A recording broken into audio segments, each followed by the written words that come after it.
English teachers of Reddit. What is the most disturbing story, assessment a student has ever submitted? Second-hand account from colleague submitted during workshop in an undergraduate nonfiction writing class.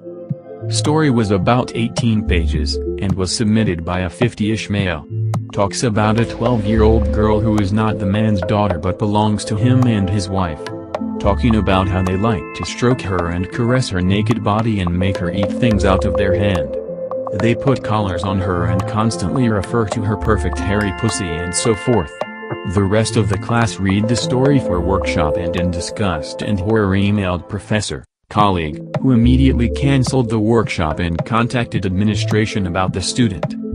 The thing is, everyone was so shocked by the pedophilic nature of the story that no one got to the very last line in which it is revealed that the girl is a cat. Obviously the student was looking for some sort of reaction, which he got. English teacher here. Had an 8th grade student write a "My life at this moment" letter to themselves that they write at the beginning of the year, and read to themselves at the end. I always have a rule that they get full credit if I can just see writing on it and see it's coherent English. Though if they definitely don't want me to read it, they should stay polite and I'll just look for writing. I had a girl who went over the top to look, act, sound, and be a boy. She wasn't trans, so I was a bit confused on how exactly she wanted to be viewed, so I just pretended she was tomboyish. She was also insanely defiant to her male teachers, and I worked my ass off to build a relationship with her. She wouldn't have it, though I was as kind as I could be. Anyway, the time of year came for me to pass back their letters. By this time, this girl had been moved to a digital learning lab and had been isolated from the Gen Pop. I passed all the letters out and found hers had been left unstapled, though I didn't remember reading it or noticing it wasn't sealed. Curiosity overcame me, so I opened it. My heart broke when I read her rather detailed desire to be away from her stepdad by the end of the year, and her goal for that year was to escape the godforsaken hellhole. Long story short, that letter ended up being used in court to put her stepdad away for raping her viciously for many years. I felt bad for her, but hopefully she's been able to move on, though I doubt it. The description was pretty rough of what he did to her. Had a student submit a paper about growing up with an addict teen brother. He had the room next to her, and sometimes when getting clean the parents would lock him in his room and he would have raging withdrawals. She was very young, so I imagined there was a lot of medical care and therapy going on that she didn't know about. She just remembered that her brother was screaming and crying in the next room, and she would sit in her closet all night long terrified he was going to break through the wall and get her. It was such a heartrending story, and it made me view what families go through in such a different light. Abuse, and more abuse. Assigning anything that asks them to reflect on something personal or write something creative has a high chance of yielding stories about abuse. Those stories very likely reflect real experiences. Many of it are paid to the guidance counselors and school therapists. If you don't work with kids, you might be shocked to learn just how many people are abused in some fashion. If you add in how many kids aren't abused but just have a bad upbringing, it gets really, really depressing. Students were annotating old news articles about a very famous axe murderer from the late 1800s. One student includes an annotation about how the article reminded her of her father. She helpfully included his name for me to Google, and yep, that is how I found out my student's dad is literally an axe murderer. Second place goes to a student who wrote from the paw of the Zodiac Killer for a creative writing assignment. It was incredibly well written. If it hadn't been, it honestly might have not been so disturbing. But being in the killer's head as he ties up and stabs young couples to death? No thanks. Oh, and last week someone submitted a horror story in creative writing. I swear to God, she could be a writer for Saw movies. The deaths were graphic and gruesome and creative. I had to take breaks while reading it because I'm pretty squeamish. It might get buried, but I need to chime in, mostly in the hopes that this student finds my comment and knows how much his story stuck with me. The first paper assignment of the semester was to write about life at the university through a sociological lens. This guy who was social, well-liked, in a frat turned in this shocking story.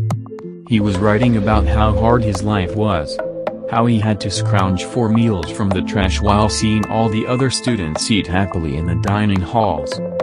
He described how he'd seen his friends struck by cars on the winding mountain roads on campus.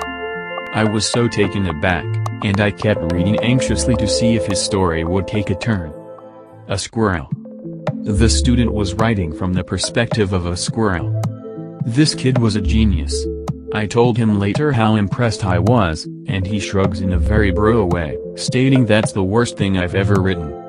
If you see this, Matt, that's still my favorite paper by a student. Not an English teacher, but when I was in junior college I was a TA for a psych instructor and I read and graded essays. There was an assignment for students to create an experiment where they trained themselves to create a habit by rewarding themselves after the task. Think Pavlov? One male student wrote about his experiment. He chose to train himself to masturbate more often and his reward was masturbating. And he wrote about it in detail. Very sustainable system, but so weird to submit to your instructor. I have my HS students write a defining moment memoir about a moment where their lives changed in a significant way. I generally see some stories about childhood abuse and things of that nature where I make sure our social work team is aware of their claims, they're getting support, and that's basically it. However, I did once get a story about the first time a girl in my class had smoked marijuana.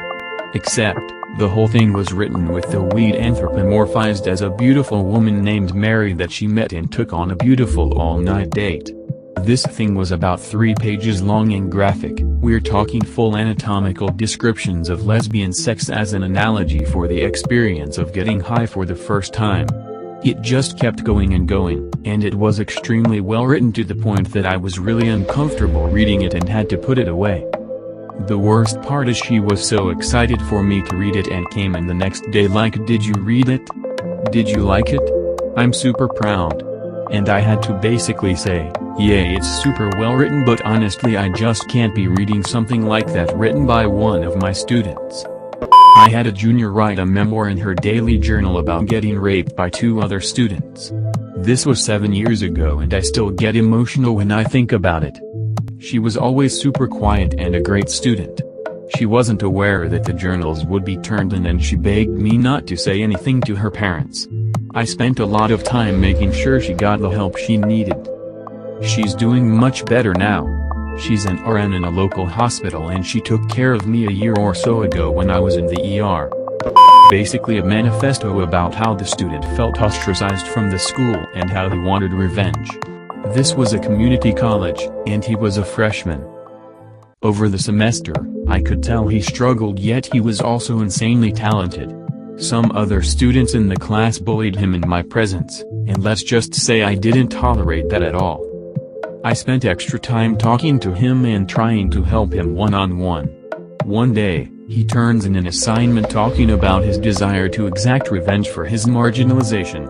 He was triggered when everyone on his floor conspired to trick him to go outside, at night in the middle of the winter, then they locked him out of the dorm.